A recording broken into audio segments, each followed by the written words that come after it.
Hello and welcome to a brand new episode of the Nerdpocalypse Podcast. I'm your host, Jay. I'm here with my co-host, Terrence. What's up? And special guest, Carrie. What up? All right, guys, we are back. No Micah this week, thankfully.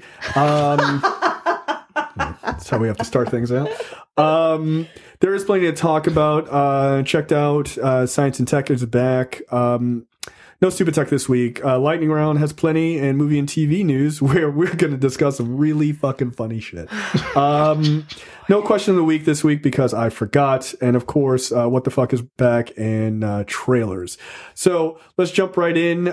Carrie, you son of a bitch. You went to Star Wars Galaxy's Edge. I did. I went on vacation. I went to Disney for 6 days. And one of those days was spent at Disney's Hollywood Studios, which is the home of Star Wars Galaxy's Edge. Ugh.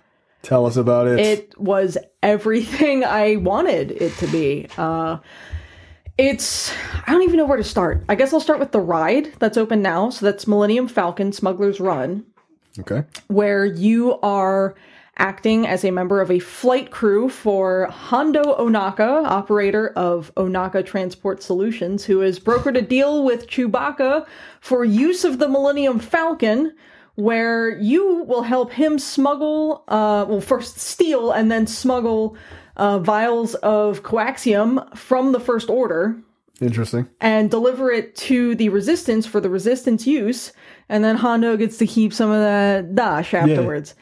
There are 3 different roles for you to play. There's 2 pilots, 2 gunners, and 2 engineers. Okay. And there's stuff for you to do. Like, there's stuff on the walls of the cockpit, and it'll light up, and you gotta make sure you're doing stuff. You know, as an engineer, we did 2 runs. We did 1 run as engineers, and then we did another run as pilots. Okay. So, pilot is sort of the most straightforward job, where it's like, you got to steer the Millennium Falcon. Yeah, no shit. Like, how do I do it? If one pilot is controlling left and right and brakes and something else, and then the other pilot is controlling sort of up and down, and then hyperspace. Nice. I gotta tell you, there might be not a bigger thrill on Earth as a Star Wars fan than pulling the lever to throw the Millennium Falcon into hyperspace. Nice. Now, is it like motion controlled? Like, are you kind of like... Yeah. So it's like it's a simulator. Oh, nice. That's pretty dope.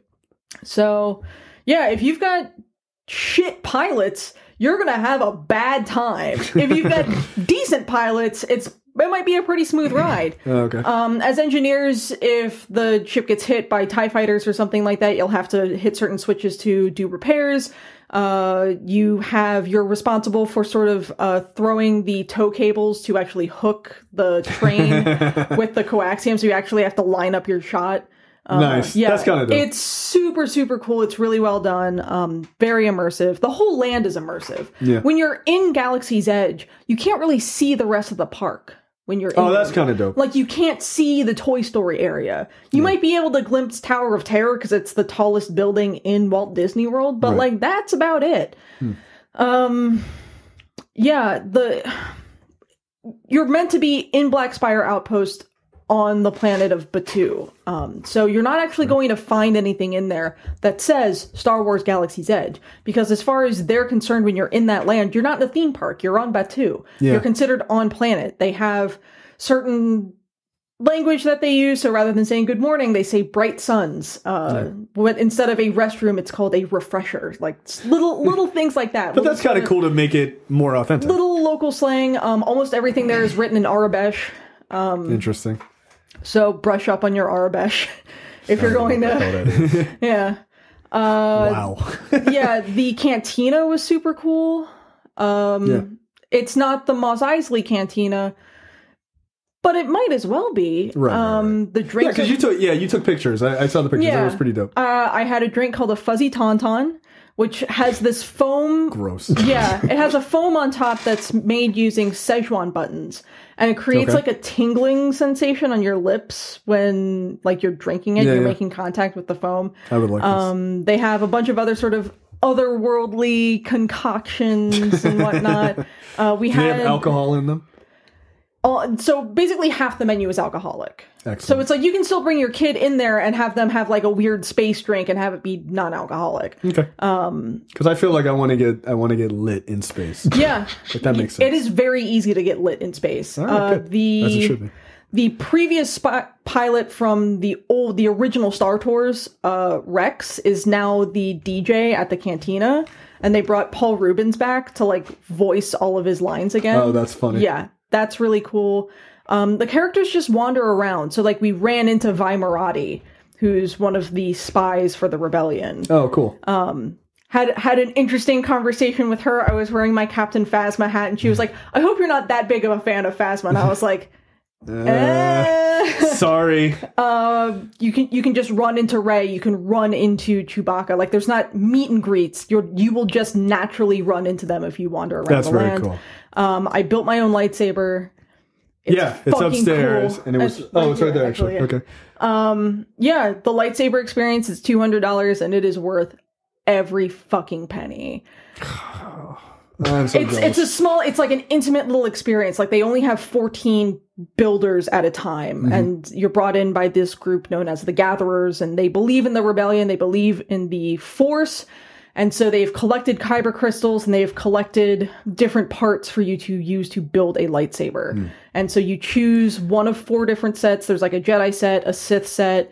I went with the sort of Old Republic looking set, and then there's also a set that's called Elemental Nature that's really cool. That would have been my second choice. There's like an option for like a Rancor tooth at the end and stuff like that. Oh, nice. Okay. That's really badass. And you are sort of told the story of the Gatherers, and the effects in there are really cool. There is music to the whole thing. It's incredibly well done. I am not a religious person, but that is like the closest thing I've had to a religious experience. Yeah, the whole thing is just so fucking well done. Okay, that's awesome. The second ride, called Rise of the Resistance, Disney has been very tight-lipped about what that ride will entail. And that doesn't open until December. So I will be planning a trip back. Wow, you're a giant dork. Some point. Probably not in December, because I spent all my fucking galactic credits this time. But yeah, so sometime within the next couple of years, I definitely want to go back, and because there's a droid build experience that you can do too. All right. I need to go. Yeah. God damn it. A droid build? You can. They have something called the Droid Depot, and it's this again. It's not quite as intimate as the lightsaber build. I really got to get my daughter into Star Wars so I can make these. She wants to go. You can go in, and there's like this big conveyor belt with all these different colored droid pieces, and you can either build an R2 unit or a BB unit. That's awesome. You can mix and match the colors and the parts and whatnot, and you can actually sort of program them with different personality chips. Because throughout the land, by the way, you can use your phone. They have an app called the Star Wars Data Pad. And you can use it using Bluetooth technology. You can hack into different stuff around the land. If you want to gain reputation with the First Order, you can install surveillance for the First Order. If you want to just act as a scoundrel, you can just gather intel for your own sake. You can hack into droids and they will light up. You can hack into the massive life-size TIE Echelon starship. Yeah. And if you do that, that'll light up and all this other stuff. It's fucking incredible. Like, wow, that sounds pretty. But that is the way. I mean, I think that's probably the way to do these kind of things, right? Like fully immersive as much as possible. Now, granted, you are an old person, right? You are almost 30 years old. I am almost 30. You're almost an old person. So, like, for you to enjoy it is one thing. Yeah. For like a 5-year-old, this is like mind blowing. Oh my god! I mean, it's the First Order troopers walk around sort of in pairs, and they sort of like harass people a little bit, and like they definitely like got in a couple kids' faces and were just like, "What do you know about the Resistance?" Some poor kid just peed his pants. Yeah. Traumatizing poor little Cabraden at one point. Yeah, it's literally, I could have spent the whole fucking day in Galaxy's Edge just fucking around with the app if I wanted to, because that's really well done too. All right, cool. So, all right, well, I am officially very jealous. Well, you should be. My lightsaber is incredible. Yeah, it's pretty dope. All right, Terrence, let's go from, wow, this is really awesome, to something super disturbing. You watched Midsummer. Yeah, I watched it last night. Ari Aster is the director of this movie. I don't know. You've heard of Hereditary? Yeah, I have not seen that movie. Okay, so a lot of people said they didn't think it was that great. Yeah, it's kind of split. Some people really love it. Some people are like, nah. But he also did The Strange Thing About the Johnsons. You remember that movie? Oh, yes. He did that fucking wild ass movie. With the black family, the kid, the son was molesting his father. It was really. Have you ever? Yeah, if you've never seen it, look it up on YouTube and just watch it. It's fucking wild. What's that dude it called? needs therapy. Something is wrong with the Johnsons? The Strange Thing About the Johnsons. The Strange Thing About the Johnsons. He also, that was his first, I don't know if that was his first movie. It came out in 2011. This dude is like 33 years old. Fucking makes me angry. But, no, I watched it last night. Hold on, before you get into this, should I see this movie? It's not scary. That is what I've heard. It isn't scary. It's just fucking unsettling as hell. Okay. Like the beginning, like I don't. What is the story? Basically, what happens? There's this woman. This girl that said it's this couple. All right. She is emotionally just fucked up. Something happens in the beginning that makes her like 10 times worse than she already is in the very beginning of the movie. Like, I don't know if it's a spoiler. Like, it's been out for a while. Yeah, just go for it. Look, if you don't want spoilers from it, anyway, in the beginning of the movie, just fast forward. She gets an email from her sister, and it's like, I'm just gonna end it. And it's kind of like, what the fuck does that mean? Like 5 minutes later, you find out that she kills herself and her parents. So it's a murder suicide. It's a murder suicide, like carbon monoxide from the cars in there. It's fucked up. Her boyfriend is kind of like emotionally unavailable, and she's like, I don't know how this. So their relationship is on the outs, kind of. Yeah. He's going to this Swedish retreat just to go. Him and his homeboys are doing one of his homeboys is a black dude. He's doing a thesis on this Swedish retreat. So they go to this place. And the crazy thing about this movie is that it's always like bright. It's like sunny, it's bright. And like in horror movies, which this kind of is, like horror movies rely on darkness a lot. Yeah. Like everything about this movie is like it's super bright. Everybody's having like a great time. There's this weird cult thing going on. Everybody's singing and dancing and shit. But in between all of this, it's just it don't feel right. Like the whole time you're watching, like, yo, this is just off. You know? Right. And then in the middle of the movie, like one of the craziest things I've seen in a movie happens, and you're just like, ugh. Like my reaction, I'm a nigga, right? So I'm like, holy shit, that's fucked up. But they react to it the same way, but like 5 minutes later, they're fine. I'm like, yo, nah, you got to get the fuck out of here. But the problem is they can't. Okay. Because this retreat is like 4 hours out of the way of anything. They're in the middle of nowhere, so they can't necessarily leave. Nope. They didn't come with their own cars. So that's kind of like the way they get away with like, just get out of there kind of thing. You can't leave because they're stuck. And from then on, it's fucking weird, yo. Ari Aster needs to go to a mental institution. Because it's just... I heard the end is like... absolutely unsettling as shit. It's fucking wild. Like I'm like, I felt dirty after watching that movie. Like to be honest with you, it's a really. I think you would like it because it's kind of like it's technically a horror movie, but it's not scary. It's just kind of like I don't feel right watching it, but it's really well done. Like it's really beautiful. Like the imagery is it's shot well.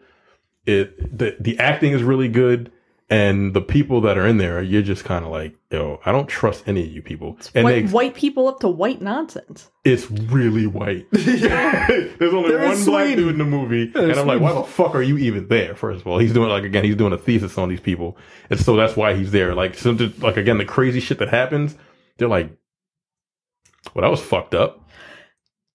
I'm gonna go ahead. I gotta write about it. Like, you know. So it's. I don't know who I would recommend it to. Like, all right, I want to see it now. I think you would like it. Yeah. But not the trailer looked really intriguing, but from hearing people talk about it, and I don't have any like spoilers or anything, but hearing people talk about it, they were like basically your point. Like, this is the most unsettling fucking movie I've ever seen. It's just creepy.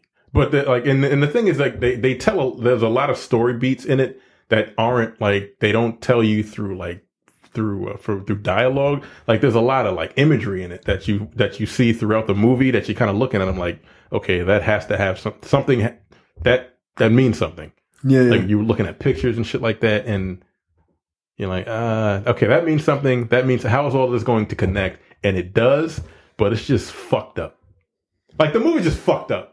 like I liked it, but it's just really fucked all the way the fuck up. Like I just, all right. I'm gonna try. At the end of the movie, I was just like, what the fuck did I just watch?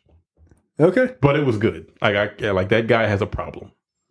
Right. But he's really good at what he does. Again, well, I implore you to watch The Strange Thing About the Johnsons. I just read the Wikipedia for it, and I think I'm good. I remember watching it. Came out in 2011, I believe. Yeah. And I watched it, and I'm like, yo, I think that might be more unsettling than this one because of the subject matter and just the way. I thought it was Tyler Perry, first of all. I thought the son was Tyler Perry in that movie. I'm like, he looks really... Like, this dude, he's got issues. Yeah. Go back and watch the YouTube of this, because you mentioned that. I looked it up on Wikipedia, and I'm sure I made a face. He's fucked up, but it's a really good movie. Yeah. Like I can see why it got all the praise it gets, because it's not your typical horror movie. It's just, good lord, you know? It's out there. Like the things, the part in the middle, like because the horror happens in the middle, and it's not like scary. It's just fucked up. Yeah. Like I was like, Jesus. I feel like Christ. the director so this maybe is what we're needs doing? A little therapy. Yeah, it's kind of like that fucking Stephen King type thing going on. Because Stephen King is fucked up in the head also.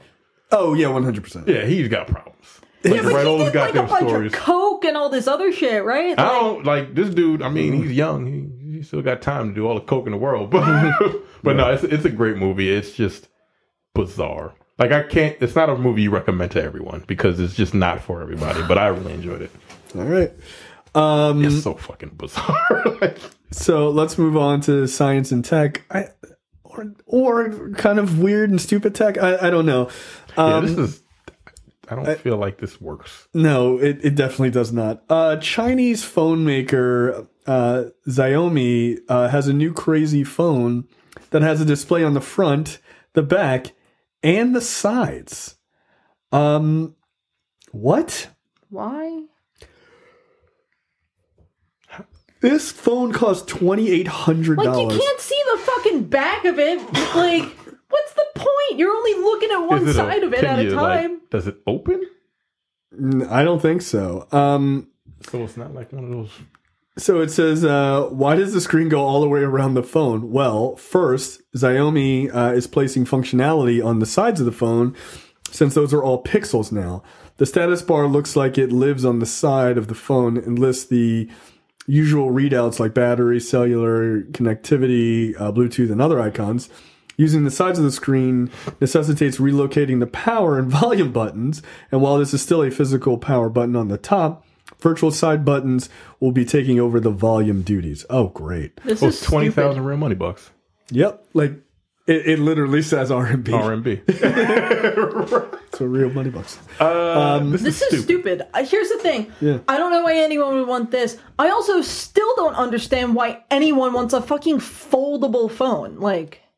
Yeah, but it didn't work out too well, right? Like, no. Yeah, they had creases. Folds, like you get a crease in it, and you're like, well, what the fuck am I paying $2,000 for this phone for? Yeah. No, and this is stupid. $3,000 for a cell phone. It has a 180.6% screen to body ratio. Yeah, it's nearly twice as much screen as there is body to the phone. Xiaomi neglected to show its work on the math here, but the way the screen-to-body ratio usually works is by comparing the area of the front of the phone to the area of the screen. Then you'll get something like 88.3% for other phones. So here's what I think. Not only is this stupid, but I bet you anything that holding this phone and looking at the screen for more than like 4 or 5 minutes at a time, that phone's going to feel like a hot coal in your hand. Right. Yeah. It's a screen. Yeah. Like the entire thing is a screen. So can you imagine how difficult it's going to be to use and to like keep clean? Like, yeah, what's the screen protector? Like a condom. Right? Right, like there's only put a screen protector around the whole fucking thing. It's a sliver on the front or the back, I guess. I don't know. This is dumb. Yeah, like, and then like the bottom bezel, I guess. This should be stupid tech. Yeah, this is pretty stupid. Yeah, look, we get it. You know, phones have been small, then they've been huge, and they're small again, they're huge again. Like, that's fine. Let me go back to the This is Nokia enough brick screen. at this point. It's enough. It is. It's enough screen. It is. This is enough. This is honestly more than enough. I would absolutely, if someone was like, do you want a Nokia brick that'll last you the next 6 years? At this point, I'd be like, honestly, yeah, give me that shit. I think we're going to get back to the point where people are going to be like, can I just have a phone that just has a screen and numbers on it? And be like, wow, it's revolutionary, right? And it's like, yeah, dude, that's just they just bullshit, right? And it's like, oh, I don't want all this data, and that's where we're going, because this is to the point of just stupidity. Yep. Oh, so you flip the phone so you can take selfies from the back of the phone on the good camera, or is it just one camera on the back since you can just right? Whatever, but I have a camera here, and there's one on the back. Right, I but you don't need anything. two cameras now because you can flip your phone and see yourself on the back of the camera to take better pictures. That's dumb. And that's real and dumb. it's $3,000. You know, how much is the iPhone? If you want to take really nice $1,000. pictures, here's what you can do. It's basically $1,000. This thing is $2,000 more. And look, I paid $1,000 for this phone, which is unacceptably expensive. It is. Like, it's not like I was just like, here's a fucking G. Like, no. Yeah. Like I'm paying over time, I guess. Like, I'm doing layaway with my phone. But that's an unremarkable amount of money. It's ridiculous. If I'm not paying $2,000 more. That's people insane. want to like take really nice pictures, here's what you can do with $3,000. Buy a fucking buy a digital SLR. Yeah. The one recording this right now was not $2,800. You can buy a really nice digital SLR for less than $3,000. This is a 3/4 micro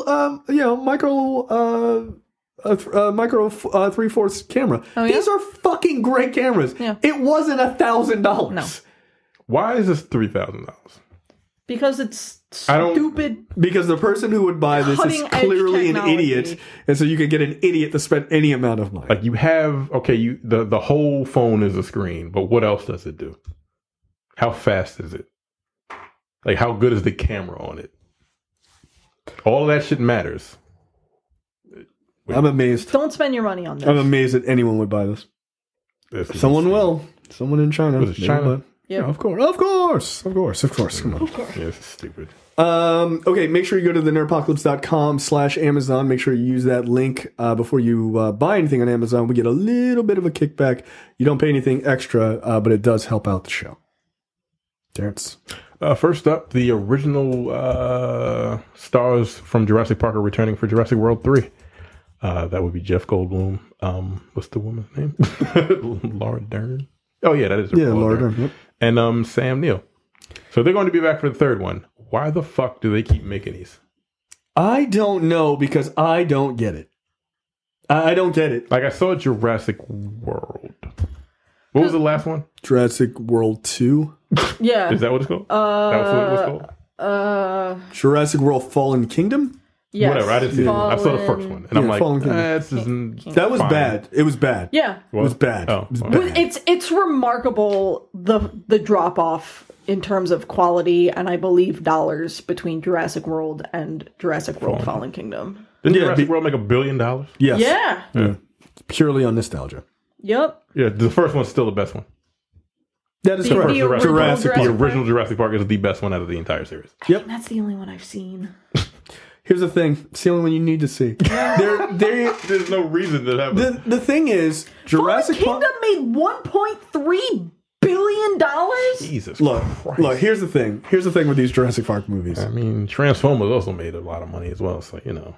I don't know how this is possible, but it seems to be possible. The Jurassic World movies took someone with a ton of charisma, Chris Pratt, and made him A potato? completely uninteresting. Yeah, a potato. Yeah, I'm just like, where's his charisma in these movies? Like, the script is so bad for him. It's like, how? Just let this guy come up with his own lines, because he's way better at this just spitballing than what they write for him. The Jurassic Park movies follow the same exact pattern. First Jurassic Park and or World, oh, welcome to the park. Oh, this is great. This is lovely. Everything is perfect. Park goes fucking crazy. Everybody dies. Right. People escape with their lives, right? That one's good. Look, I thought Jurassic World was fine, but it was just Jurassic Park, but not as good, for originality. Jurassic Park still holds up. It does. It's even special effects. Yeah, oh my they were God. incredible. They were so incredible. 1992. That and Terminator 2 came out around the same fucking time. Yeah. They super nailed it. Yeah, They super nailed I mean, movies because are they use crazy. so much practical effects in those films. Like, they Right. made a bunch of fucking dinosaur puppets. Yeah, they did, and they're really fucking good. But then you get the second movie, Lost World or Fallen Kingdom, which is kind of the same. Literally, it's kind of the same fucking name. Yeah, it's the same name.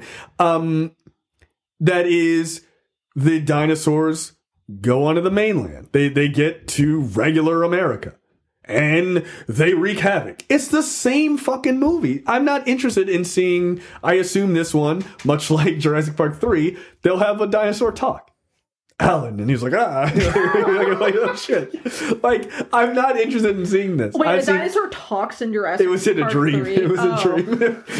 It's a I was hilarious. about to be like, what the fuck is this movie? Yeah, it's a hilarious scene. He's just obviously you don't realize he's asleep at the time, and the dinosaur's like, Alan. He's like, and he just wakes up. It's fucking bonkers.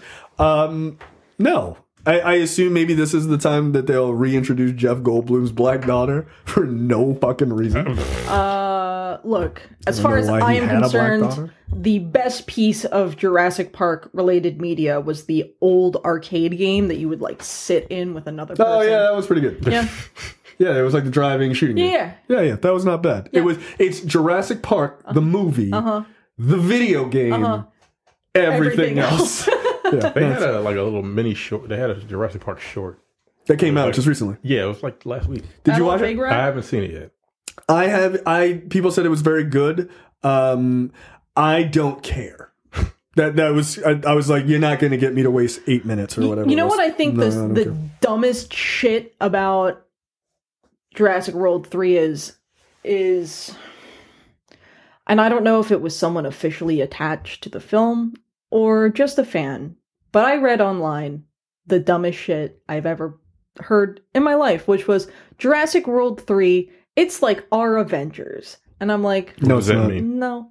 They were like, oh, it's the culmination of so many years of build up and films, and I'm just like, Stop. does touching your dick online feel that good? Yeah, no, it's not. This is our Avenger. No, it's not. no. I don't even understand what that means. We've got you got a Jurassic we got a World. T-Rex Yep. and a raptor and like a super raptor And the like a chunky guy- super T-Rex And the chunky guy from Parks and Rec.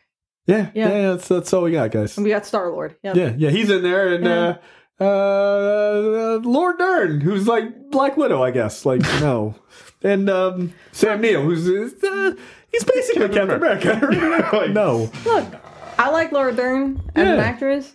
I like Jeff Goldblum as an entity that exists within this plane of existence. if you can even call it that. Yeah. Really, we're all kind of just living in Jeff Goldblum's world, really. Yeah. Look, they made a big deal about Jeff Goldblum being in Jurassic World 2. Fallen Kingdom. He was literally in it for 30 seconds, and then they just moved on. He wasn't in it barely. So this seems like hey, we need another $1 billion. Look, it probably will make it, but it won't make any money from me. I'm not seeing it, and I'm not going to see the screener either. Go fuck yourself. I'm not watching any more of these movies. They're stupid. All right. Next up, Micronauts. I don't know what the fuck that is. Gets film reboot from How to Train Your Dragon creator. Report says. I don't think The they hell's a meant. Micronaut? So this is based on a toy line from Hasbro. The thing is, this may be the start of the long-awaited Hasbro cinematic universe. No, that they've literally been talking. I about. know. I didn't think it was actually Stop. going to be a thing. Stop. Yeah.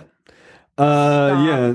they are making this 70s toy line, so I wasn't okay. That's why I don't know what the fuck a Micronaut is. Yeah, the Micronauts came from the small universe, the Microverse, which was full of strange planets like the human-inhabited homeworld, which is made up of diverse spherical habitats that are linked together in the fashion of a molecular chain. A resistance assembles in response to the threat posed by an immortal dictator, Baron Karza, who gains control of Homeworld. Wow, this sounds really dumb.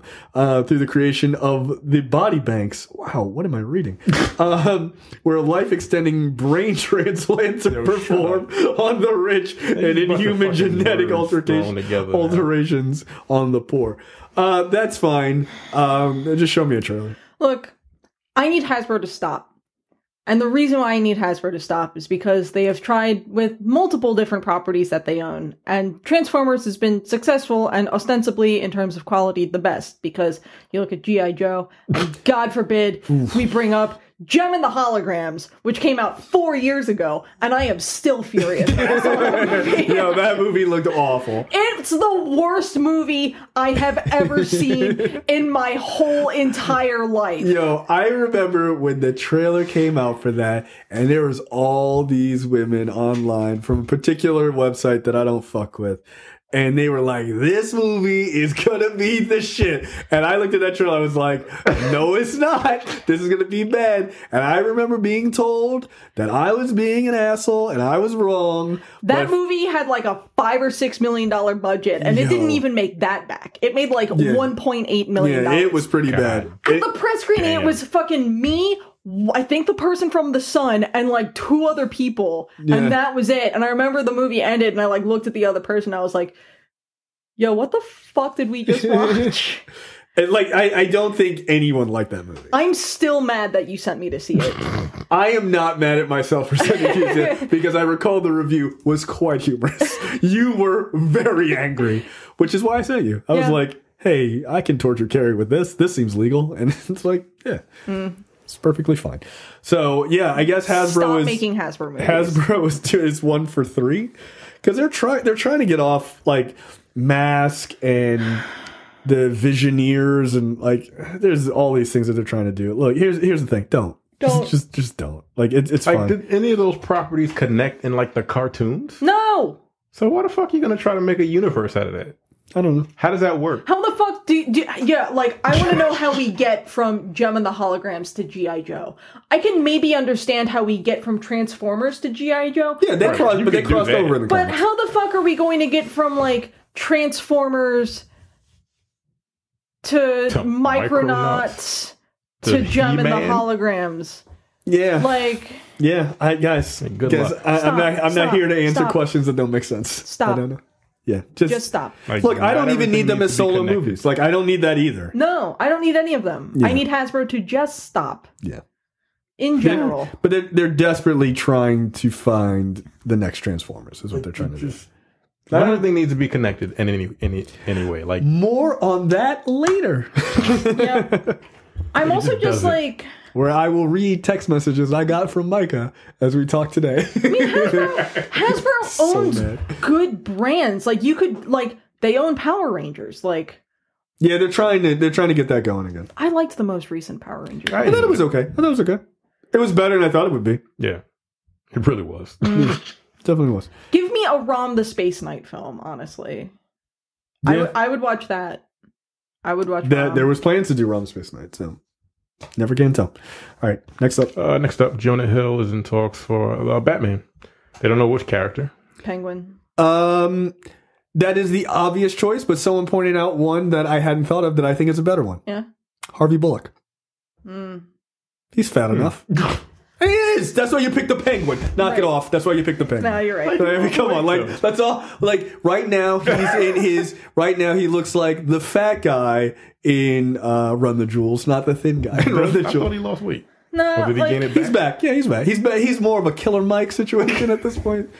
Harvey Bullock, I think, would work. Yeah. It's just like Jonah Hill can act. No, he can. Yeah, he can. He's got 2 Oscar nominations, which is crazy. Was it Moneyball and what else? God, he was really good in Moneyball. Yeah. Yeah, I forget what else. No, he's a hell of an actor.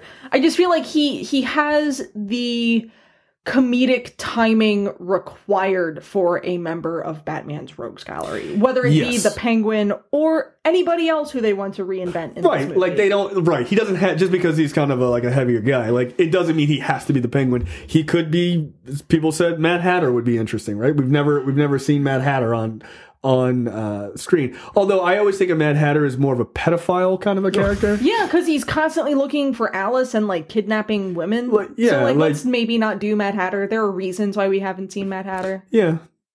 But I'm fine with him just being like, I'm the Mad Hatter, and then just Batman just beating the piss out of him. Like, he never does anything. He's just like, hey, that's the Mad Hatter. And he's like, come here a second. Yeah. It's like, yeah. What does he do? Don't worry about it. It would honestly be cool. I would love to see the Riddler again on screen. I feel like he could do that. He could very much pull off a Riddler, just with his acting ability and his comedic chops. Or, again, a villain that maybe we haven't seen on screen. I believe you had a suggestion on Twitter. Clock King. Clock King, that's not bad. Condiment King, I also would thoroughly enjoy. Egghead. Oh, he could be, was it Professor Pig? What the fuck is that? Professor Pig? That's a deep cut. Yeah, that's like a more recent Batman villain, but yeah, he could be. Professor Pig. Yeah. That's a kind of, okay. Yeah, he's a fucking psychopath. Look, I want Egghead for the sake of having a movie riddled with egg puns. I don't know if I would enjoy that. Yeah, Professor Pig, he's a fucking psycho. He looks crazy. Oh, he was on Gotham too. Jesus Christ. Of course he was. Yeah, that's not good. Yeah, you could do that. But yeah, we'll see. Or like even someone a little more with a harder edge. I think it'd be cool to see Black Mask at some point. Black Mask is going to be in the Birds of Prey movie. That's Ewan McGregor. That's right. That's still a thing that's happening. Like every time people talk about the Birds of Prey movie, I just like black out for a minute because we haven't seen a trailer that shows us anything. No. Yeah, but that's who Ewan McGregor is. I think Cluemaster would also be really cool, mostly because I want to see spoiler. That's an interesting. But that's a super deep cut. Yeah. But I don't know, Harvey Bullock. When somebody brought that up on Twitter, I thought that was really good. I was like, I hadn't thought of that at all. Yeah. Because Harvey Bullock is a kind of a big deal character in the Batman mythos, but it's he's not explored a lot in these modern movies. Like he wasn't even in the Nolan movies. He was in Gotham though. Yeah, he was in Gotham, but he wasn't. Yeah, and he was played by Donald Logue, who is like a fucking perfect choice for Bullock. But I don't even think he was in the Nolan movies at all. No. Yeah, I don't think so. So, if he was like in passing. Yeah, exactly. So, yeah, I could see because Harvey Bullock was a major character in Batman '89. Like he was a big deal. So it'd be kind of cool to get that character back. Especially if you're doing something that's detective based, to have cops like thinking he's the bad guy and like not trusting him while he's trying to sort of sneak around the city. I don't know. I could dig it. Yeah. Next up, Jeffrey Wright is being sought after for Commissioner Gordon for the role in Batman. Cool. That's I can't dope. wait for white boys to be upset that their favorite Irish detective is now going to be a black guy. Yeah. So I saw one tweet that said, "Oh, this is Hollywood, blackwashing another redheaded character," which I thought was like a very specific argument. Yeah, it's a very specific argument. Yeah, Andy's really weird when he tweets. I'm very upset. Also, like, for most of his history, Commissioner Gordon has had gray hair. Yeah, exactly. I think it wasn't until maybe either New 52 or Rebirth that they like de-aged him a lot and gave him back his red hair. Jeffrey Wright is a fucking stellar actor. Yeah, he's great. Period. I think he would be a really good choice for Commissioner Gordon as far as... And in fairness, the vast majority of people, like 99.9% of people I've seen, are like, yo, Jeffrey Wright is awesome. So, like, they're fine with it. So that's good. I mean, never forget that fucking Harvey Dent was black in Batman '89. So, like... Yeah. Was he? Fucking Billy D. It was Billy D. Williams. Yeah, Harvey Dent was supposed to go full Two-Face in the third movie. They were supposed to do Batman Triumvirate, and he was going to be Two-Face, which would have been dope. But alas, we got Joel Schumacher. Yeah. Well, Wah, wah. on the topic of Batman, I have a book coming out in a couple months. So, Are you playing Batman in the book? no, it's the guide to collecting Batman. Well, specifically. Specifically Batman. Comics, video games, movie posters, action figures. All right, that's gonna do. Yep, it's going to be really cool. But honestly, by the time that this book goes to the printer in like a week, I am going to be so done with Batman. Yeah, I can imagine. How long did it take you to do this? I'm not done yet. But how long have you been working on it? 6 months? Yeah, I'd be really sick of a character. I by that point. am really overthinking about Batman right now. Yeah, I can understand that. Which sucks, because I enjoy Batman. Yeah. I specifically enjoy Terry McGinnis Batman. Ah, yeah. But, Yeah. yeah. Now you know everything. This next story, I just read it and I'm like, I don't know why you put this shit on the fucking document. honestly, if you want to be really real, I only put this on the docket because I knew you had to read it. That's the only reason. I don't give a fuck about that. Yeah, Supernatural's Jared Padalecki is going to star in a Walker, Texas Ranger reboot. Yeehaw! Everything about you reading that was exactly what I expected. Like, Did you ever watch any of Walker, Texas Ranger? I think my mom used to watch Walker, Texas Ranger for some fucking reason. Why do anyone watch I this don't show? know why I hate Chuck Norris. people. He's a prick. He's a prick. He's Yeah. a prick now, even more so than he was back then. We didn't know that back then. Yeah, but I know now. He's the fucking worst. I don't think I've seen a single episode of Walker, Texas. That's probably like Don't bother. Here's the Yeah. thing. I Is it on Hulu? remember seeing like promos for it. I remember seeing commercials for it as a kid because I would on occasion watch Xena Warrior Princess. yeah. That would've show been is the why better I'm choice. bisexual now. Yeah, well, my love for strong women was birthed during the time of Xena Warrior Princess.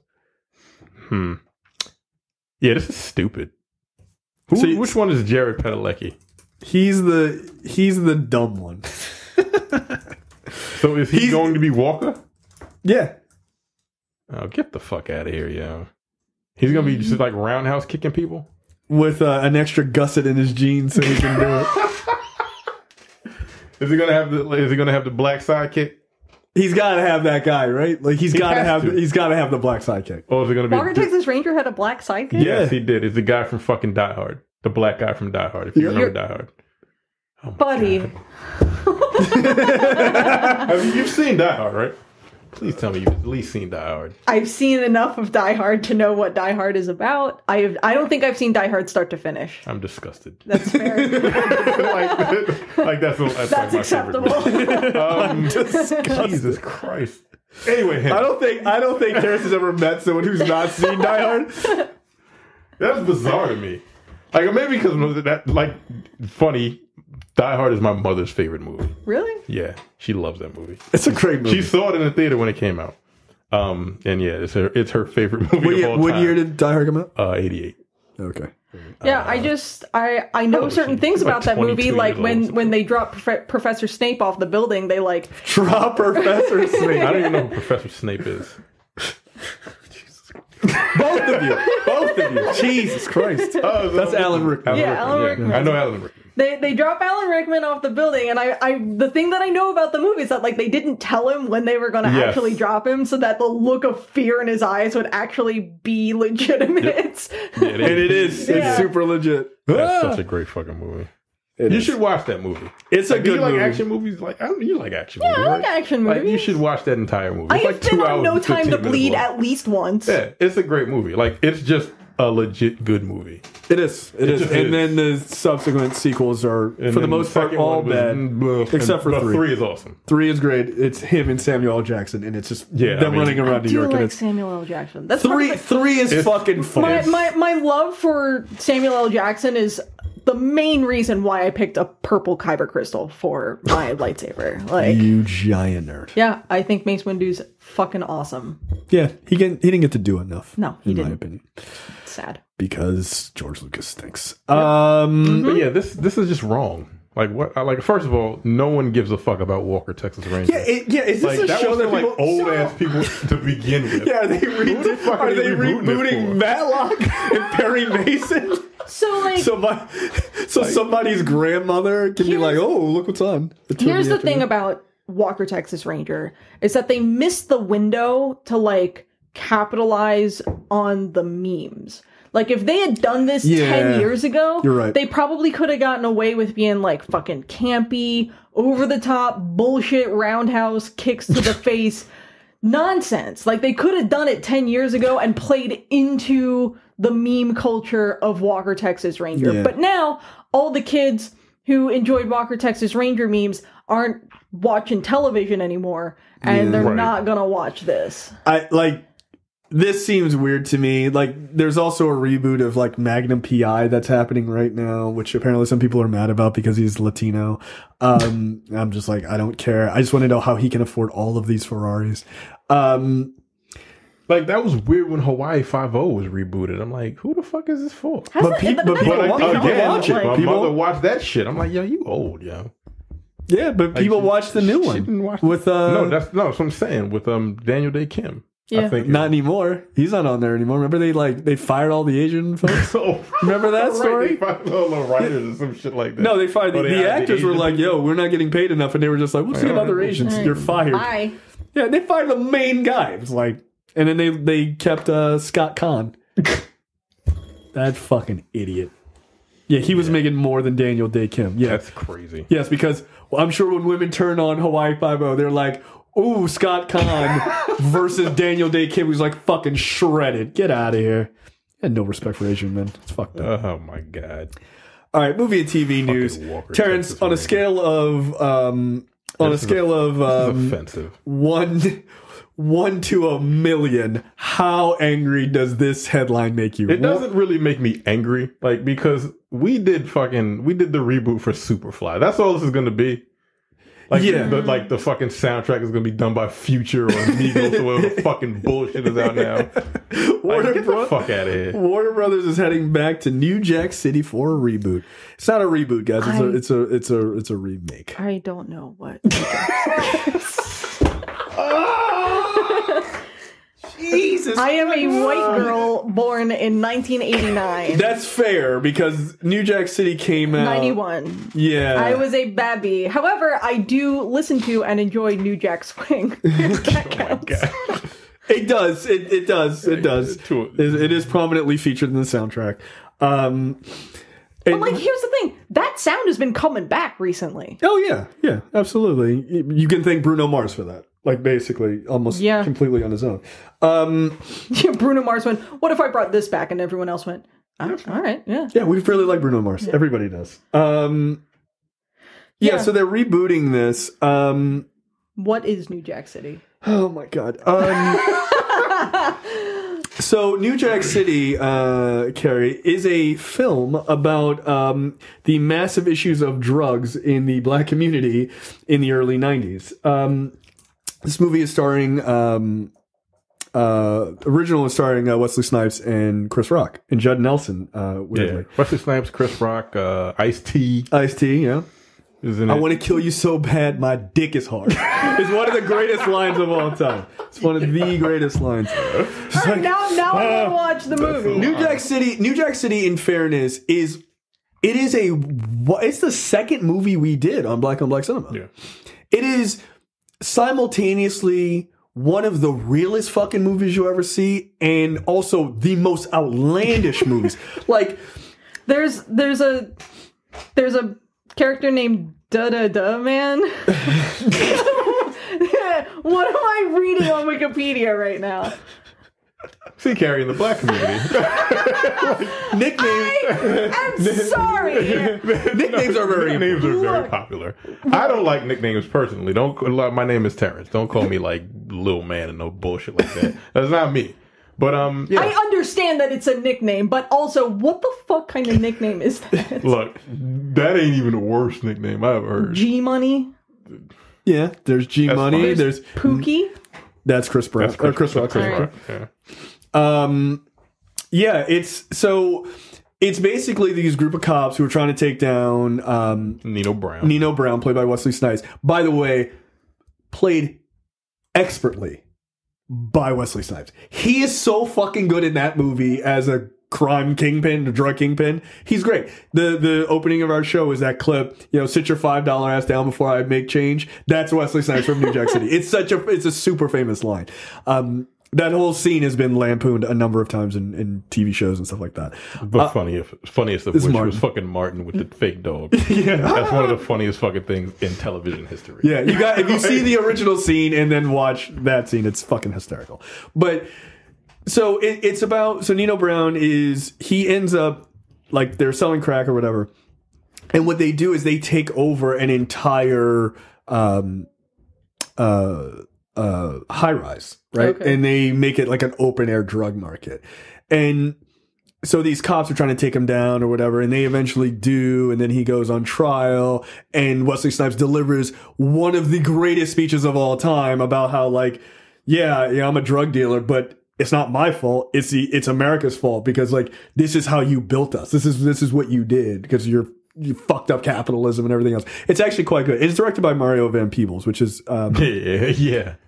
yeah, randomly, right? But it was good. It was a really, really good movie. It made $47 million on an $8 million budget, which is really impressive. This, I agree with you, Terrence. This will be bad because they will 100% try to do, like, the Superfly remake, because, like, it also works because it's in the 90s, right? And it just had a 90s aesthetic.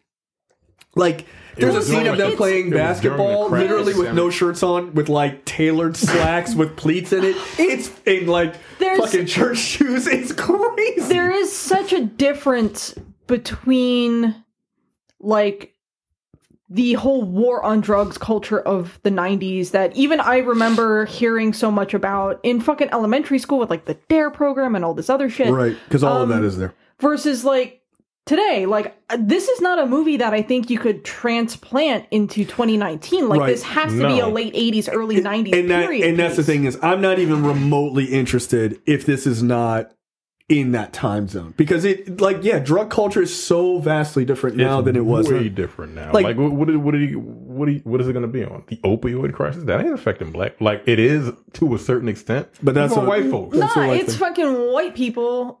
So is this movie like, is it smoke weed now? Yeah, for the most part. And shit like that. Right. I mean, like, there's literally a scene, like, visually there's some like really super powerful scenes.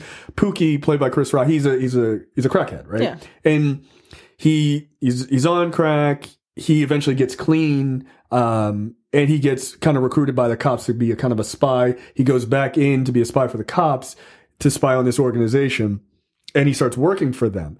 And there's a scene where they find out that he's working for the cops, and so they're gonna fucking kill him. Mm-hmm. And, like, before they find out, he gets because he's working around fucking crack all day, he gets hooked again.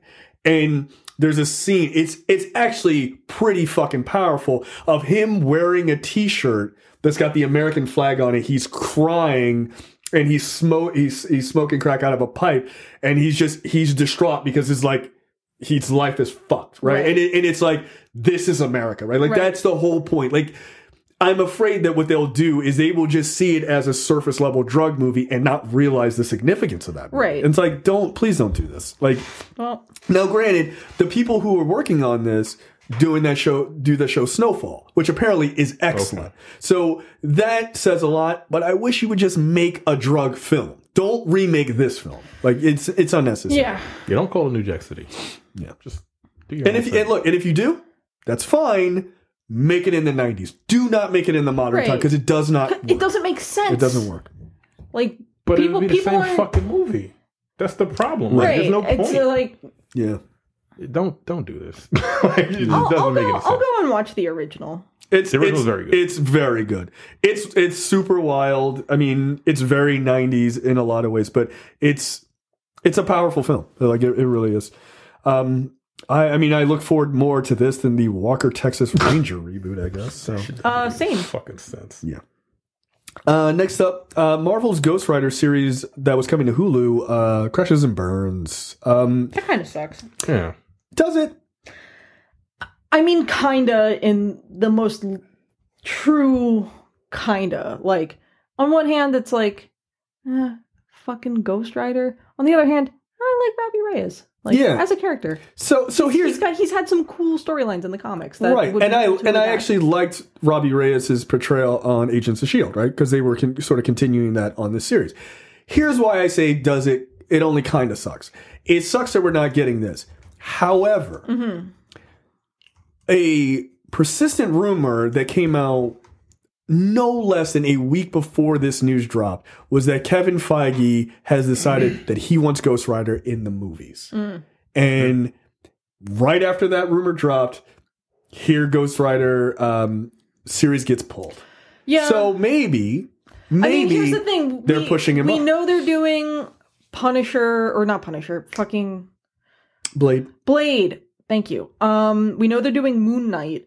Like, Ghost Rider is within that sort of Midnight super, Suns. Marvel Knights sort of imprint of stuff. Like, fuck yeah, put him in one of those movies to reintroduce him to audiences, and then have him do his own film, right? Or have him do a Disney Plus series, right? And I think if they moved it to Disney Plus, or they just did a movie, or just put him in the movies, I think that works a lot better than a Hulu series. Right, because that's the one thing that sucks is the Hulu series aren't really connected. No. Right? Like, they're still going forward with Hellstrom, which tells me that Hellstrom is not really connected to the main MCU. But any of those series that are on Disney Plus, those are. And Moon Knight is getting a Disney Plus series, which means it is hard connected to the actual MCU as we know it. Blade is getting a movie, so we know that's there. Yeah. Throw Ghost Rider in, that's Midnight Suns. Who doesn't want to see that? Yep. Put the three of those guys together and let them kick ass. Yep. Like, so that's what people wanted as three series, like what Netflix did. If we can get it in the proper MCU or on Disney Plus, I'm fine with it. So I hope that they go with Robbie Reyes, like, because I think this guy's good. Like, I would hate for him to get tossed, because I thought he did a good job. So, and look, I will still argue it is not a good movie, but Ghost Rider Spirit of Vengeance nailed the physicality of Ghost Rider perfectly. It did. But that movie is fucking bad. I have not seen that movie. It's not... Look, I understand that. Like, I totally get it, because, one, Ghost Rider was horrible, right? Ghost Rider Spirit of Vengeance is also horrible. I don't think I've seen either of them start to finish. Ghost Rider Spirit of Vengeance is done by the same people that did Crank. Yeah. Oh. And Crank 2. But like the action sequences, no, they're dope when it comes to action and wild camera angles. I also just but boy, oh boy, is there writing, directing of actual movies? No, no. I gotta tell you, I tend not to watch Nicolas Cage featured films. How dare you? How dare you? But, I mean, like, there's a highway chase scene that I'm going to try to bring up here just so I can show you in Spirit of Vengeance. Like, look at this shit. Like, the way that they handle the bike and everything. No, that looks cool as shit. It looks fucking badass, dude. Like, this scene was definitely worth it. Like, it was very cool. Like, they've got... Like, the movie takes place in, like, fucking Romania or some crazy shit. Yeah, they was in the middle of fucking nowhere because they had no money. Yeah. I mean, look, he looks really good. Yeah. Like, there was some really, really clever work they did to make it need to be like a drunk movie at some point. Look, we're planning another We Love Trash. It might be this weekend. Ghost Rider Spirit of Vengeance. I like it for some parts, and other parts I'm like, boy, is this bad. Like, Nicolas Cage is fucking wilding in this movie. Yeah, he was just full on Cage. Yeah, he was just like, he just didn't give a fuck. But yeah, like there are some really fucking great scenes in that movie. Much better than I think people give it credit. But as an overall movie, it was pretty fucking terrible. Yeah, he literally kills that one guy, and he's like, roadkill. It's like, all right, we get it. Relax.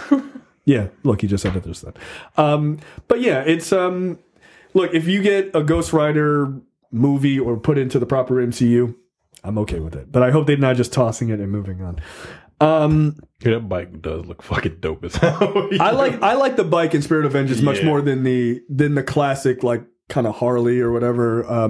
That bike, it's almost like a Ducati or some shit like that. It looks really great. It looked fucking fantastic. And also, like, having it drive up to him on fire and then he just... dope as shit. Yeah, it's a really good scene. Like, God damn it. If they would have just let... Like, I would almost... Was it Neville, Dean, and Taylor? Yeah. I would... If I'm doing a Ghost Rider series, I would hire those guys to just be the fucking action shot director. I'd be like, look, you guys just do the action sequences. Because, look, no doubt you get it. Yeah. Just... Stop having people talk. Like, that's not your thing. Nope. Like, it's not. Like, that movie, what was it? That movie Mike and I watched called, like, Kids or Mom and Dad or something like that with Nicolas Cage, and it was done by Neville Dean, I think. Mm-hmm. Yo, that movie was fucking crazy. Holy shit, man. It was absolutely nuts. So, I would hire those guys as, like, second unit directors or something and just let them do it. Because they actually had a really... Like, they really enjoyed doing that movie. Like, they were really super positive on it. They had stuff where they had somebody on a bike, and then fucking one of the directors was literally on roller skates with a camera, like, getting pulled behind it so they could do the shot. Like, there's some amazing shooting in that movie, but the rest of it is fucking bad. Oh, they were involved with that series Happy, which I heard was actually pretty fun. That seems like them. I could believe that. Yeah. I could believe that because they're just like frenetic lunatics. Yep. Yeah, but they need to be just stunt directors, basically. Next up, Joker won't play at movie theater where Aurora mass shooting took place. If folks remember, back in 2012 at the multiplex in Aurora, there was a mass shooting at the Dark Knight Rises screening where I'm not going to say the person's name, killed 12 people and injured dozens more. Injured like 50-something people. What's that? I think he injured like 50-something people. Yeah, I mean, he just 12. went into a theater and lit unloaded. Like, the theater is not going to show it because they're fear of a copycat incident. Most reasonable thing in the world. Yeah. That's fine. I get it. And by the way, proving that it doesn't have to be about the Joker to make things violent. Yeah. This guy was just like, oh, there's a lot of people are excited for this movie, and there's gonna be a lot of people there. Just shoot up a theater. So there's like a bunch of warnings that are being put out because they're afraid somebody's going to do something, which is weird to me. I mean, I can understand this theater not doing it. That makes perfect sense. But it's weird to me that this movie is being sort of isolated for like these sort of events. Like, you know, the director, I think it was the director of this or someone associated with the film was like, why was nobody concerned about like something like John Wick, you know, that's like all guns and stuff like that? That's just one giant action sequence. Yeah, I think it's mostly just because of like how the Joker has been portrayed historically in media. You know, sure. I think there's a difference between John Wick and the Joker. Oh, and sure, I think it's because, you know, in particular is the way he's being treated like shit or whatever, and then he finally loses it. I mean, like, I am not spending any money to see this movie, mostly because in my heart of hearts, I believe it is going to be the next Fight Club for the next generation of incels. Like, I love Fight Club. Yeah. So but I didn't take it to heart. I like Fight Club as a story. I think, you know, it is a damn good book. And I think it's a decent film too. Oh, I would disagree with that. I think it's an excellent film, but that's just I think, you know, the problem is that, you know, you have these guys who fucking miss the point. The movie is making fun of you dum-dums. Who are looking at Tyler Durden as a fucking hero rather than he blew up a sociopath. Yeah, he's a lunatic. Yeah, that's the problem. That's what a real man is supposed to act like, and all this other shit. And so it's about a guy who has terrible connections with his father, and is just he's a giant man-child. My concern. And I feel like it is a somewhat reasonable concern in today's fucking society with all these morons on the internet who post the fucking red pill manifesto and whatnot, is they will look and they will turn their attention to a film like The Joker, which ostensibly will show the Joker's downfall into insanity and rise as a crime lord. and they will see it as something to aspire to rather than the tragedy it likely actually is. Right. I would agree with that. And that's sad. But for me, it's, I don't concern myself with what lunatics are going to do because they're gonna find something anyway, right? And look, it may be the Joker, it may not be the Joker, it could be anything. Yeah, like, it could be anything. I mean, it's Fight Club, right? Yeah, I mean, and that literally is about like, don't do these things, you psychopath, right? Yeah, for me, like, it seems just painfully obvious that this is what the Joker is going to be as a film. Yeah, no, I think that's true. It's going to be a cultural touchstone for white supremacists and incels.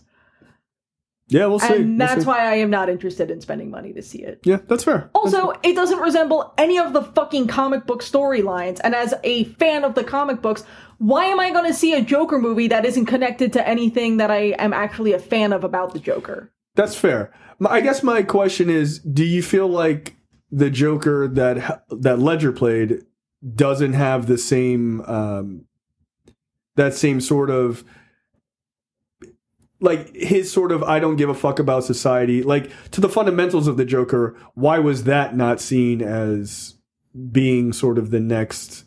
Because I feel like people really latched onto that Joker too. Yeah, like there were those two speeches he gave. The one where he was talking to Batman, and then the one he was talking to Harvey Dent in the hospital. Mm-hmm. Like, I could see people latching onto those two speeches and kind of. But that was 2008. Yeah, it was before the internet. Before the internet went completely crazy. I don't know. 11 years. Jesus Christ. I don't know. It's just when Harvey Dent couldn't tell that was a Joker. Oh! Yeah, right. Dude. Aaron Eckhart, you're a better actor than that. What are you doing? Oh, I couldn't tell it was him. I could tell it was him. Yeah. It's like, that's a dude in makeup. Yeah. You look crazy. Yeah. So, I mean, I have a lot of... No, I think your reservations are fair. I mean, it's like, I have a lot of complex feelings about the Joker. I feel like, even with regards to Batman's Rogues Gallery, there are more compelling villains. Like, there are villains who have had... maybe not as much of an impact, but, definitely have had more compelling stories to tell over the years than the Joker. Sure. I mean, he's his nemesis, so people just keep going back to the well. I hope that in the Batman movie, like, I hope you don't get the Joker in that at all. Yeah, me too. Like, because I'm kind of sick of the Joker. Well, I'm not sick of the Joker. I wouldn't say that, but I want to see them try something else, right? Yeah. Like, I like the idea of... I'm trying to think. There was I lost who I was thinking of, but there was somebody that they were like, we're going to go with a completely different. Oh, Spider-Man, right? Like, they could have gone to the obvious as like, let's go with Green Goblin again for the third time. But then they were like Vulture. That's like a completely that's one that you would Michael Keaton. I'm like, that's awesome. Yeah. So like you can dig into someone else, which is why like I would love to see them try the Penguin again. Yeah. Or the Riddler again. Or one of Batman's, or Ivy or Catwoman or any of them. Yeah, we haven't had Catwoman, like a proper Catwoman in my opinion, since fucking Michelle Pfeiffer. Yeah. So it would be nice to have something like that. It would like to dig in a little bit deeper. And look, there's supposed to be a number of characters in Batman's Rogues Gallery that are supposed to be in the Batman. Fine, you can have the Joker in it, but he should be in a cell and be like, yeah, there's a Joker, fuck that guy, and then just move on to someone else. Like, that's fine. Like, he's supposed to be out there, and he's out there. That's fine. But you don't have to, like, to me... The Joker is like the default, like... Right. Wait for him for the third movie, right? But you know what I mean? Like, build up Batman, have taken on all these other guys, and then like, all right, you got to give him the nemesis and like really tear shit up. That's fine, but like, don't do him right out the gate. Like, I don't know. Like, I'm at the point where I've been in the comics industry adjacent for a few years, and I go to a lot of conventions, and there really is like a very specific kind of guy who, when you ask him, "Who's your favorite comic book character?" and he says the Joker. And that guy is a fucking Kyle. Like, all right, I'm gonna head out. That guy's he's a fucking Kyle. He's a fucking Kyle. Because it's people, they're almost all straight white men whose two favorite comic book characters are the Joker and Deadpool. And those guys they've all got a fucking stash of Axe body spray that they've had for the last 15 years in their fucking basement. And they're all fucking Kyles. That's it. And they're not funny. They're not funny. They all think that they're the funniest. They're super funny, but they're not funny. They all think they're the funniest person in the room, and none of them ever fucking are. Yeah, that's true. That's true. And most of them wear those fucking Ahegao shirts at anime conventions. Oh, are those the club shirts? Those are the shirts where it's a bunch of like manga panels of like hentai and whatnot. That's what Ahegao shirts are. Yeah. I feel like those are club shirts. Do they just like button up straight up? No, but like also these people have those club shirts with fucking because that's Goku what Micah. A lot of people don't know this. Micah still wears them. Absolutely owns those. He owns those. He does. He's wearing them right now. Closet full of them. he's like Ronald McDonald. He just opens his like club shirt. He 100. If Micah walked in here next week wearing a fucking club shirt that was like flames and had Piccolo on the back, no part of that would surprise me. I'd be like, you wore that to work? That seems weird. That's odd. He's like, fuck you. Yeah, I remember those club shirts. I never wore one. I had one. You could buy them at like Suncoast, and that was it. That's where I got mine. Like I had a Punisher club shirt. I bet you did. I wore it twice. And I was like, I don't think I look as cool in this as I thought I did. I was like, yeah, I can't wear I remember a lot of people wearing those club shirts. I'm like, those shirts are not cool. Yeah. I remember a lot of people wearing those club shirts. They're not. Because I was loitering in the kind of places where people thought that it was acceptable to wear those club shirts. Yeah, Suncoast Video, man. Being fucking the Suncoast and the Wizards of the Coast at Owings Mills Mall in 1999. There's still a Suncoast, by the way. I found one. There used to be one in White Marsh. There was one in White Marsh until like 6 months ago. Oh, then that's the one. It's closed. Is it closed? Yeah. I walked in there. I was like, it looks exactly the same as it did 20 years ago. Yeah, it's weird. They still had the neon sign out front. God, I miss Suncoast. Suncoast is the shit. And I was like, I can't afford any of these DVDs. They're like, it's like they're like 30-40% higher than everywhere else. Why is this single season of Ranma 1/2 $58? Like, I didn't get it. Nope, I never bought anything. Suncoast Video. I just loitered in there and pestered the staff until my parents came to pick me up. We don't have any more pop vinyls. Get out of here. Next up, I don't know which story I want to do more. Fuck it. Sony announces its next big project in the Spider-Man universe. So, it's been a month and a half. Now, this is the big thing that Sony's leading with, guys. Are you ready? The next big thing from Sony, as they are humbling Disney, because all that posturing, this is what they decided to do. Exclusive. Sony taps Morbius writers for a Madam Web movie in the Spider-Man universe.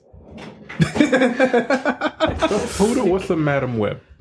That's an excellent question. Madam Web is a blind woman who is stuck in a chair. She's also clairvoyant, and sometimes she helps Spider-Man. And she's dying. And this is going to be she's going to be her own movie? Yeah, this is a Madam Web movie. That's like doing a movie on the Oracle from fucking The Matrix. They literally say that in the article. They do? Yeah, they compared it. Can Avi Arad just fuck off already? Well, yeah. That's a good question. Yeah, they do it because it's a woman. Because I look. There are better women characters. I know what I'm asking. Silk. Is this why? Silk would be super cool. Spider-Woman. Yeah. Or Spider-Woman or Spider-Gwen or Ghost Spider, they call it now. Yeah, you could do any of those. So I had a text conversation with Micah because he's out of town. And I messaged him. I said, Sony is making a Madam Web movie, laughing my ass off. His response, I get that universes are all the rage now, but can we please establish a property before we jump in the deep end? And I said, Madam Web is a serious deep cut, and it's being done by the Morbius folks. He says, they need to focus on smaller scale stories with possible bigger implications or cross-dimensional stuff like Into the Spider-Verse that focus on Spider-Man. Focus on Spider-Man. Focus on Spider-Man! And then he says, I really need Sony to stop trying to make a universe from one hyper-popular character and his, well, they aren't even secondary characters. They're tertiary characters. This is like making a Simpsons movie starring Ralph Wiggum. And I said, nah, it's not even that high up. It's more like making a movie about the father and son from Shelbyville. He says, hey, everybody loved Hank Scorpio that one time. Let's make a movie about him. And I said, yeah, I don't remember much about Madam Web, except that was like when I started tuning out of the animated series, when they started focusing on her being a bigger character in it. He goes, yeah, she's a bitch. She is eventually more fleshed out as a character, but who cares? Where's Spider-Man? Yeah. So Mike is excited, to say the least. I just want Avi Arad to stop. I want him to stop. What's because his problem? I feel like everything he does in his interactions with Marvel is completely out of spite. Yeah, it feels that way. And like, as someone who lives most of my life out of spite, like, I empathize with that. But there reaches a point where you just gotta let it go, man. Like, what? Okay, here's my question. I don't have a problem with Madam Web being in a Spider-Man movie. No, that's fine. That makes sense. She doesn't need to be the focal point. Why would you make an entire movie? Like, you have Spider-Man back. Like, before, I still couldn't understand this, but before, when Spider-Man existed in the MCU exclusively, it made sense to do these other solo movies, right? Like Venom and things like that. But you have Spider-Man back. Why would you continue to make solo movies with tertiary characters? Why? Just put her in a Spider-Man movie. Also, she can't get up from a chair. Like, I'm not trying to be a dick about it. This needs to be an action-oriented film. Does it? Stop. I'm very confused by this.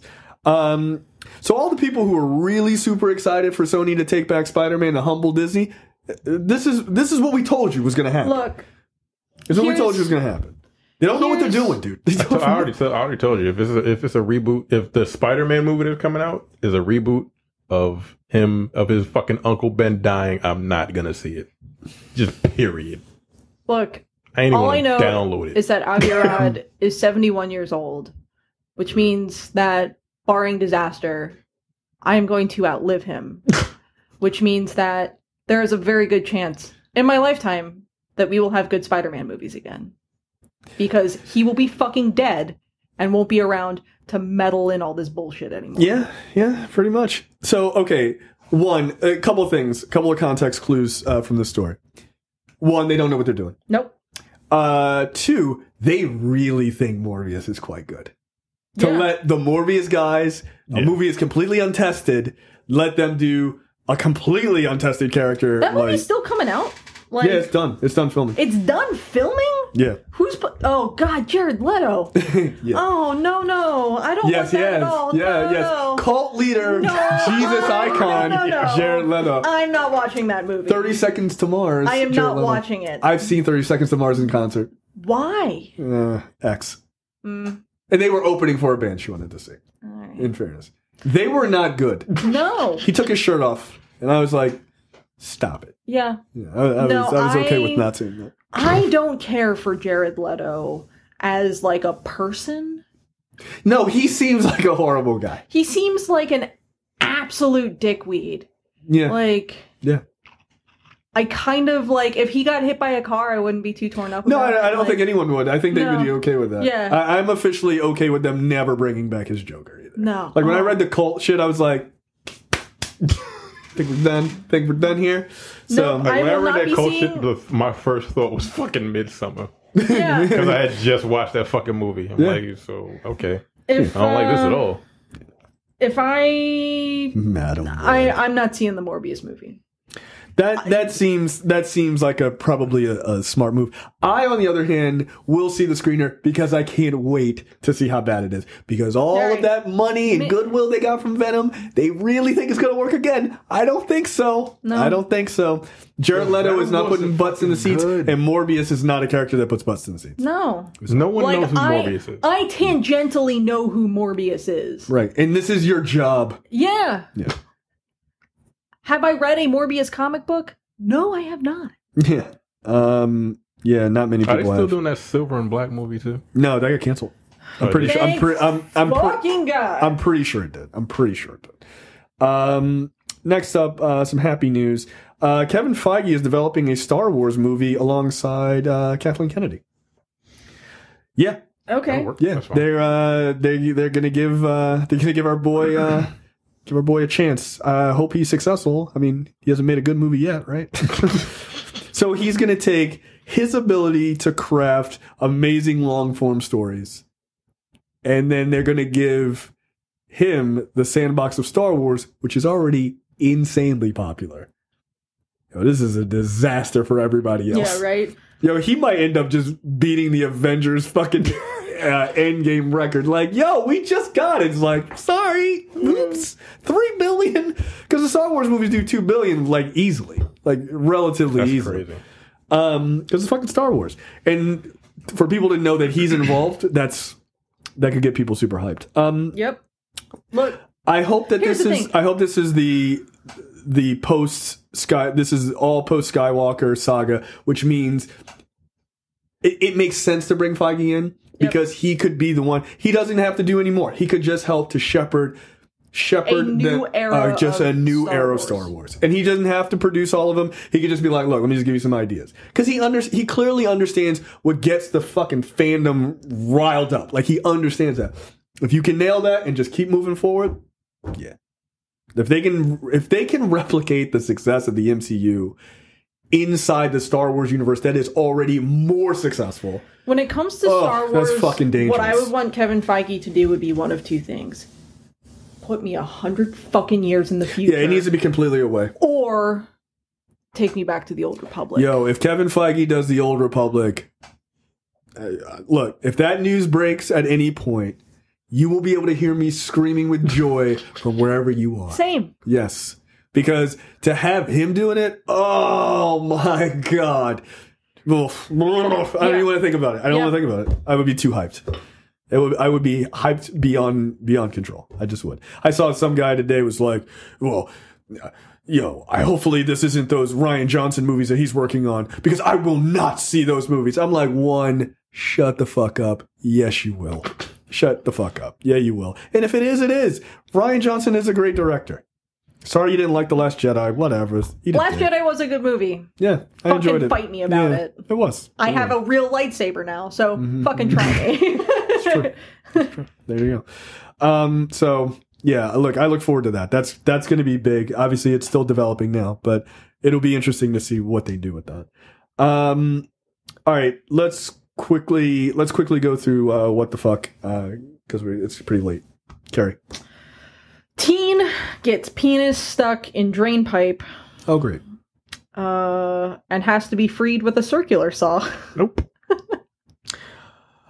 What? Yeah. Nope. This is still loading because this website is terrible. A horny teenager had to be freed with a circular saw after getting his penis stuck inside a toilet pipe.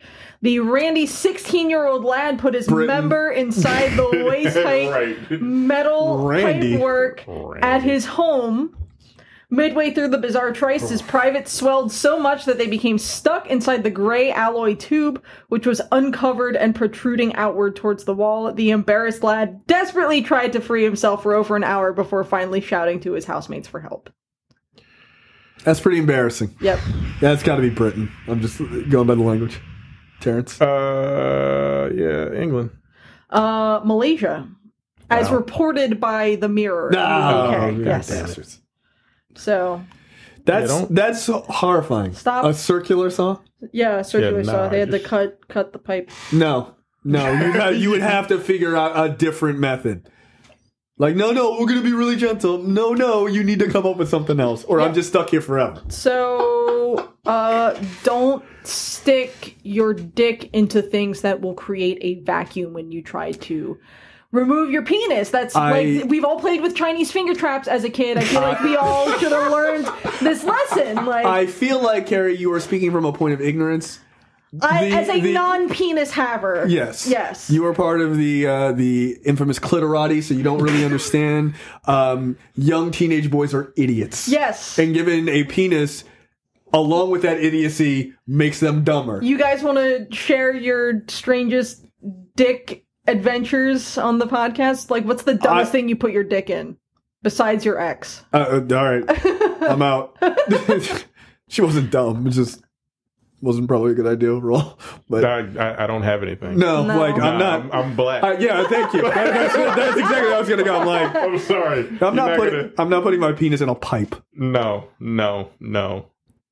I guess someone else's hand? Like, does that count? My own? Yeah. I don't know what the fuck. Check this out. Again, that's before I said me and my hand, my dick and my hand are really tight. They've known each other for 35 years. Like I don't need anything else. Like, I'm just like imagining the theme song to My Buddy. I'm trying to understand the thought process involved in this. As far as like you got like a weird like strong boner, like one of those weird ones that Right. The surprise boner where you're just like fuck. And I really got to put this in a pipe. like really got to put it in something. And there it is. There's the pipe. There It's she metal, be. you know? Yeah, right. It's like I can't imagine. Like, how do you... did he lube it first? Like, yeah, that would be the thing to do. No, it's nah. Yo, look at this saw, yo! Oh my god, I'd be like, no.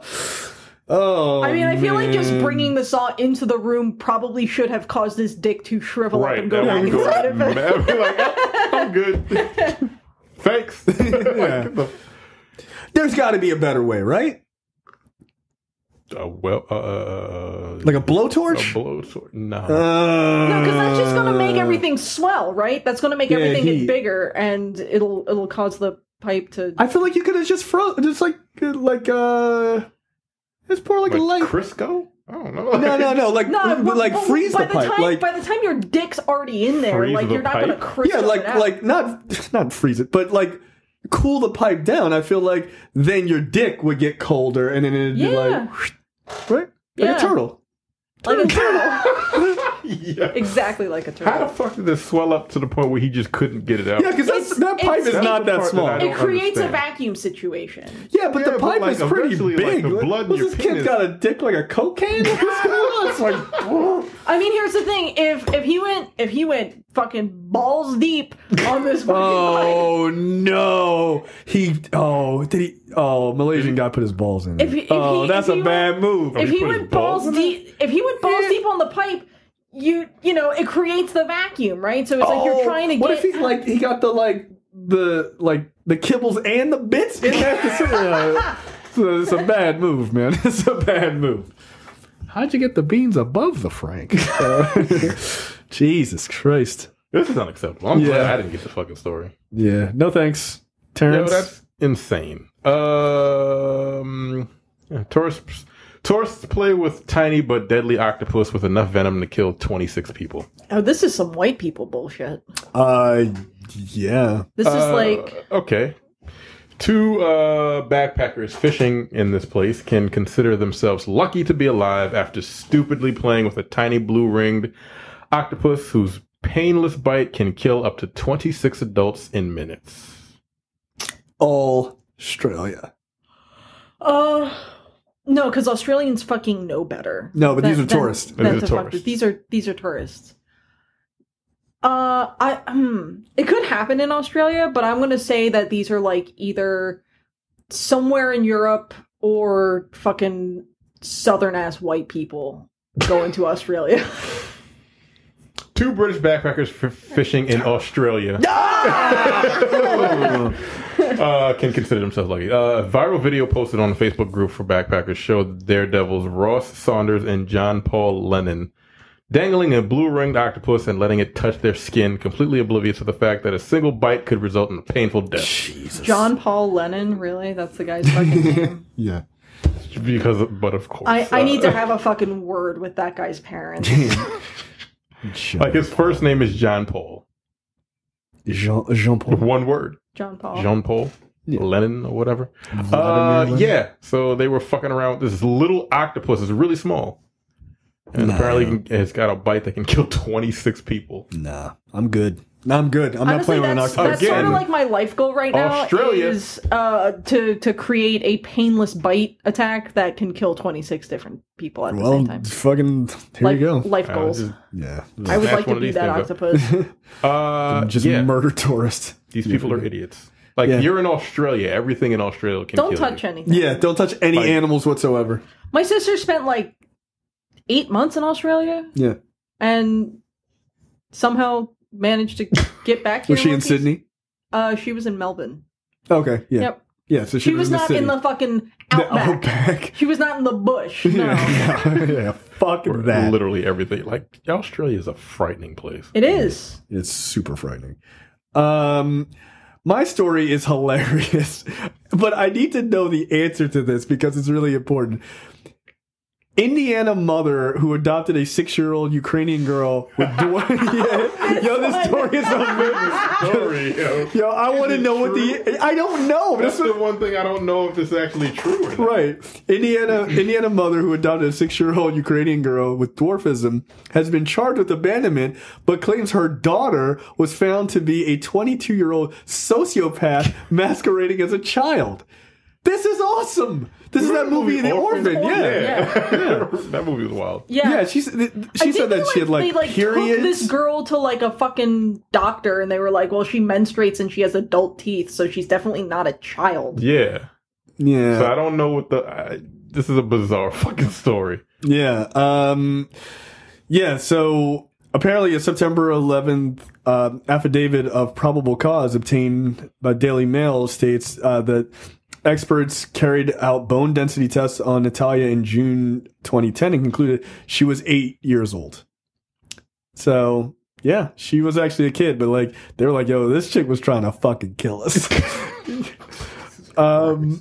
Yeah, like, but when you hear the story and then you see her smiling like, yo, is she a murderer? Yo, you can't. He looks like a fucking murderer. Yo, she does. I'd be like, yo, I don't. Like, if I was babysitting that kid, I would be fucking out of the house. I'd be like, good luck. Yeah, she's like, no, I'm a little girl. Like, are you? Jesus Christ. But that's a wild story, though.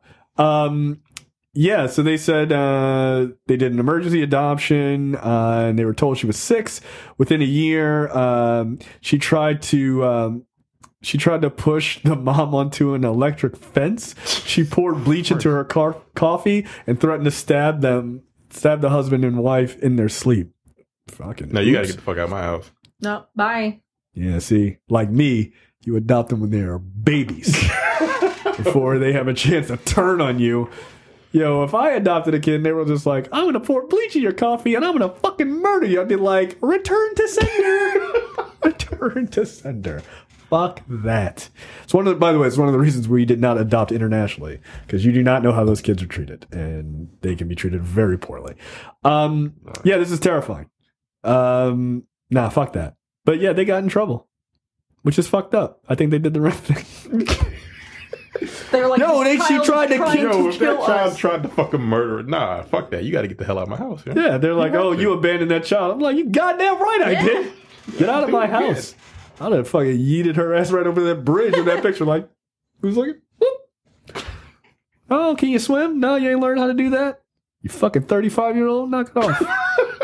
I do like that they convinced themselves that she was an adult. She was 20. Yeah, I love that. Like, it's one thing for those things to happen. Like, well, she's like clearly like, has some problems and we need to deal with that. But they're like, nah, this bitch is 22. Like, who came up with like, their cousin was like, I think she might be an adult. Like, yo, The Orphan is not a documentary. Like, stop talking to us. But somehow they believed it, which is just, to me, I find to be hilarious. I mean, fair, given the situation. Yeah, good. Talking about killing them. I'd be like, I'm out. Nah, yo. Nah, you got to get out of my house. Yeah, I'll be fine. Lock, change the key. Like, you gotta go. I just love that it's the story of the orphan. That's hilarious. All right, let's talk trailers real fast. Second trailer for The Irishman. This is fucking ridiculous. Look at everybody in this goddamn movie. Yeah, I'm super excited for this. I love a good Martin Scorsese organized crime movie. Pesci's back, Al Pacino, Robert De Niro, Harvey Keitel. Ray Romano randomly. Yeah, It's about Jimmy Hoffa, and I assume it is about the murder of Jimmy Hoffa, which should be interesting to see. So this doesn't seem like your thing. No, I'm not really into mob movies. Yeah. It's not. I mean, nice to see Ray Romano's getting some different kind of work, but... Yeah, he pops up in random things. It's kind of weird. But yeah, I think it looks really good. Next up, El Camino. This is the Breaking Bad movie. This is the full trailer that takes place literally seconds after the season or the series ended. Mm-hmm. This looks great. Yeah. I think it looks really, really great. I'm excited for this. It's on Netflix, I think October 10th, I think it is. So it's coming up pretty soon. Yeah, I'm going to 100% watch this. Yeah. Like, I love Breaking Bad. It was great. And it's cool to go back to this. And I'm glad I couldn't get into Better Call Saul. I need to try again. But it's cool that they're getting into it right as the series ends and not into like a completely different world. So, yeah. I'm down for this. And last but certainly not least, Uncut Gems. This is the Safdie brothers' latest or new film starring Adam Sandler. What the fuck is happening in this movie? So the Safdie brothers do movies that are kind of like, the best way I can describe it is like acid-soaked kind of 80s crime movies, right? Like in New York, just kind of fucked up.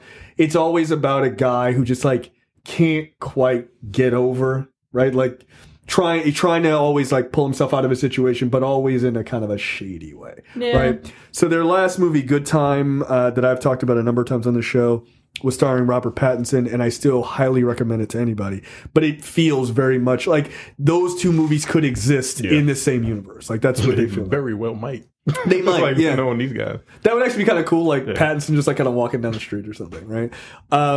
So I this looks really good to me. I want to go back and watch the Safdie brothers' other stuff because I thought Good Time was so fucking good, and to see them do this with somebody like Sandler, who normally does garbage. Right. Yeah, if he's doing a movie with him and his homeboys on vacation, I'm out. Yeah, but he's a very, very good dramatic actor. That's the thing, is like really he is a good actor. I just can't fucking stand looking at him because he is so genuinely not funny. Yeah, like that sort of goofball shit that he normally the does. Stupid voices and the fucking fart jokes and whatnot. And I don't like toilet humor. I can't do it. Yeah. I can't do it. He's not funny. He's never been funny. Feel free to fight me about that one too. Adam Sandler's not funny, and he never has been. I like some of his movies. I like The Water Boy. But again, I was like an idiot. You know what I mean? Like I was a young idiot. Yeah, and I'm okay with that. So to see him in a dramatic role like this, like I'm interested. Yeah. Again, I'm not huge into like crime movies and whatnot. Also interesting to see Idina Menzel or Adele Dazeem, depending on who you ask. I believe her name is Adele Dazeem, but whatever. In a film that is not a musical. Yes. Yeah. I'm interested in seeing how her actual like acting chops shake up. Because like she's mostly known for her singing voice. Yeah, like, and she's damn good. She's fine. I think she's overrated. She is extremely talented and extremely overrated. Who are you talking about? Idina Menzel. Yeah, I'm talking about Adele Dazeem. Two wildly different people. Another movie Sandler did recently, in 2017, it is on Netflix, called The Meyerowitz Stories, New and Selected. That's very good. And it's him playing opposite Dustin Hoffman. It's him and what the fuck is his name? Ben Stiller. They play brothers. And Dustin Hoffman is their father, who is sort of slowly, he's like a famous artist or something, but he's a famous sculptor and retired college professor. And Stiller is sort of the successful son, and Adam Sandler is the less successful son who is kind of taking care of his dad. And there are some moments between Stiller and Sandler that are fucking tremendous. Like, those two guys, I'm like, do more serious shit. Cause like they could fucking bring it in those scenes. They were great. And Hoffman, of course, is fucking great too. But, that's a really, really good movie. It was actually quite good. I was surprised. I was just like, oh, what is this very, very Jewish movie? I'll watch it. And then it turned out to be good. And it's got some funny moments too. But it's Sandler and Stiller really getting kind of quite serious in it. So it's very, very good. I highly recommend it. Nice. All right. That's it for us. Any parting words? I mentioned it on Dense Pixels, but I'm doing Extra Life again this year. So if you want to give money that goes to help sick kids at the Johns Hopkins Children's Center, that's something I've done every year for the last few years. So I'll try to remember to post that in the Nerdpocalypse group. Yeah. And I'm playing Pokemon this year. All right. There you go. All right. That's it for us, guys. And we will see you next week. Thanks. Take it easy. Bye. You're watching the Nerdpocalypse YouTube channel. Make sure you click that button to subscribe and check out our weekly podcast where we talk about movie, TV, news, tech, and weird stories from around the internet.